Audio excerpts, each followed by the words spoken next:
اعوذ باللہ من الشیطان الرجیم بسم اللہ الرحمن الرحیم رب اشرح لی صدری ویسر لی امری واحلل عقدۃ من لسانی یفقہوا قولی۔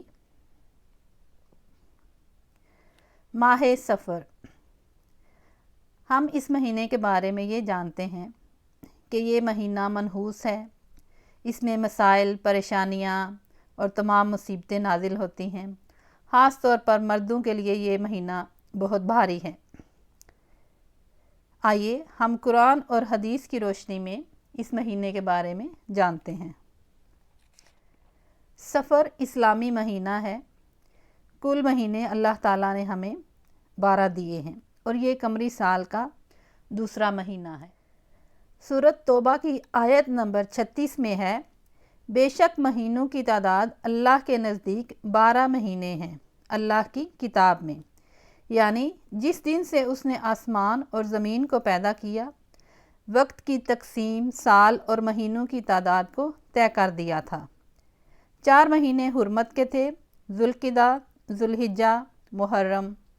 یہ 3 مہینے حج کے تھے اور ایک چوتھا مہینہ رجب کا جو کہ عمرے کا مہینہ تھا۔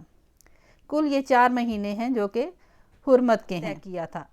اسلام سے پہلے بھی ان مہینوں کو حرمت والے مہینے ہی تصور کیا جاتا تھا۔ رسول اللہ صلی اللہ علیہ وآلہ وسلم نے فرمایا، زمانہ گھوم گھام کر پھر اسی حالت پر آ گیا جس حالت پر اس وقت تھا جب اللہ تعالیٰ نے آسمان و زمین کی تخلیق کی۔ سال 12 مہینوں کا ہے جس میں 4 حرمت والے ہیں، 3 مسلسل ذوالقعدہ، ذوالحجہ اور محرم، اور ایک رجب کا مہینہ ہے۔ المجد ڈکشنری میں سفر کے معنی ہیں ہونٹوں سے سیٹی بجانا یا گھوڑے کو پانی پلانے کے لیے بلانا۔ اسفرا کا لفظ محتاج اور کنگال کے لیے استعمال ہوتا ہے۔ عربوں میں اسفر البیت کا لفظ استعمال ہوتا تھا گھر کو خالی کرنے کے لیے۔ بعض مورخین کہتے ہیں کہ خالی کرنے کا لفظ اس لیے کہ 3 مسلسل حرمت کے مہینوں میں ذوالقعدہ، ذوالحجہ اور محرم میں نہ لوٹ مار ہوتی نہ قتل و غارت گری۔ ان میں وہ خوب کاروبار کرتے، شادی بیاہ اور دیگر زندگی کے امور انجام دیتے تھے۔ سفر میں وہ گھروں اور شہروں کو خالی کر دیتے کہ حرمت والے 3 مہینوں میں اگر کسی نے ان کا مال لوٹا ہوتا یا قتل و غارت گری کی ہوتی تو وہ گھروں سے نکل جاتے اور دوسرے قبیلوں کا رخ کرتے اور دوسرے شہروں اور قبیلوں میں جا کر لوٹ مار اور قتل و غارت کرتے اور اپنا سامان اور اپنی جگہوں کو چھوڑ کر چلے جاتے۔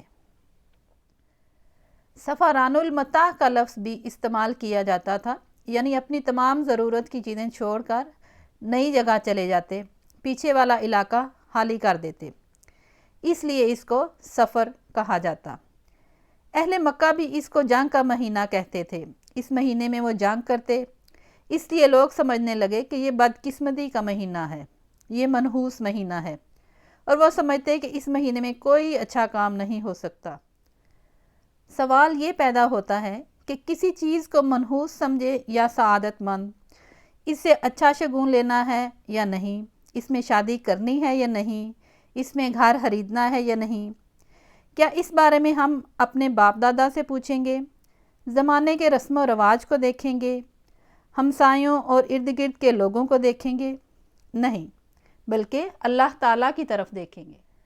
سورۃ تغابن کی آیت نمبر 11 میں ہے، کوئی مصیبت نازل نہیں ہوتی مگر خدا کے حکم سے، یعنی کسی بھی دن اگر کوئی مصیبت، آزمائش یا پریشانی آ جاتی ہے تو وہ اللہ کی طرف سے ہی ہوتی ہے۔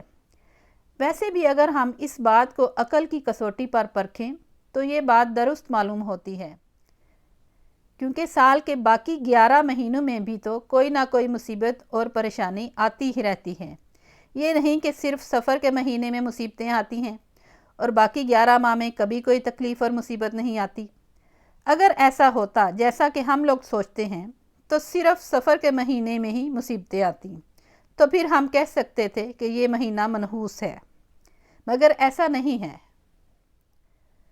قرآن میں ایک اور جگہ ارشاد ہوتا ہے، زمین پر جو بھی مصیبت آتی ہے اور جو تمہاری جانوں پر آتی ہے قبل اس کے کہ ہم اس کو پیدا کریں، یہ کتاب میں لکھی ہوئی ہے اور یہ بات اللہ کے لیے آسان ہے۔ اس سے پتہ چلتا ہے کہ جو بھی مصیبت آتی ہے، کسی کی موت، تکلیف، نقصان یا بیماری، تو سب اللہ نے پہلے سے لوح محفوظ میں لکھ رکھا ہے۔ ہم سمجھتے ہیں کہ کچھ دن اچھے ہیں، کچھ برے ہیں، کچھ مہینے اچھے ہیں، کچھ برے ہیں۔ یہ بات سراسر خلاف دین ہے۔ سورۃ نساء کی آیت نمبر 78 میں ہے، کہہ دو کہ سب کچھ اللہ کی جانب سے ہے۔ سورۃ جاثیہ کی آیت نمبر 24 میں ہے، اور کہتے ہیں یعنی کافر کہ ہماری زندگی تو صرف دنیا ہی کی ہے، مرتے ہیں اور جیتے ہیں اور ہمیں تو زمانہ مار دیتا ہے، اور ان کو اس کا کچھ علم نہیں، صرف گمان سے کام لیتے ہیں۔ بعض اوقات اہل مکہ زمانے کو اور بعض اوقات آسمان کو گالیاں دیتے تھے۔ آج بھی لوگ زمانے کو اور وقت کو برا بھلا کہتے ہیں۔ صحیح بخاری اور صحیح مسلم میں ہے، رسول اللہ صلی اللہ علیہ وآلہ وسلم نے فرمایا، زمانے کو گالی مت دو، زمانہ خود اللہ تعالیٰ ہی ہے۔ سورۃ العصر کی پہلی آیت میں اللہ تعالیٰ نے زمانے کی خود قسم کھائی ہے، تو زمانہ کیسے برا ہو سکتا ہے جس کی اللہ تعالیٰ نے خود قسم کھائی ہو؟ زمانہ تو خود اللہ تعالیٰ ہی ہے۔